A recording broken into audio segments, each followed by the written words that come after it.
کلو نفس ذائقۃ الموت، ہر ذی روح نے، ہر جان نے موت کا ذائقہ چکھنا۔ ذائقہ ہی ہوتا ہے، کڑوا بھی ہوتا ہے اور میٹھا بھی ہوتا ہے، پسندیدہ بھی ہوتا ہے اور ناپسندیدہ بھی ہوتا ہے، ذائقہ نہایت شاندار بھی ہوتا ہے، ہاں نہایت شاندار بھی ہوتا ہے اور نہایت بدمزہ بھی ہوتا ہے ذائقہ۔ تو موت کا ذائقہ بھی بلا مثال و بلا تشبیہ کچھ لوگوں پر بڑا کڑوا ہے۔ میرے عزیزو، اپنی موت کو یاد رکھنا ہے، اپنی آخرت کی تیاری کر کے رکھنی، اور وہ تیاری رازدار قسم کی ہو۔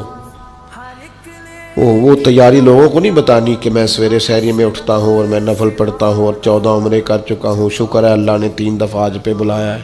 یہ لوگوں یہ تیاری ہے آخرت کی، یہ بتانی نہیں کسی کو۔ تیار رہیں ذہنی طور پر، فکری طور پر، اور کوئی مطلب اس کا نہیں ہے کہ سارے کاروبار حیات چھوڑ کے مسجد میں بیٹھ جائیں۔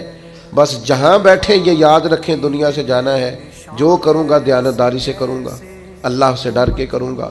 اپنی موت اور حشر اور آخرت کے لیے تیار رہیں۔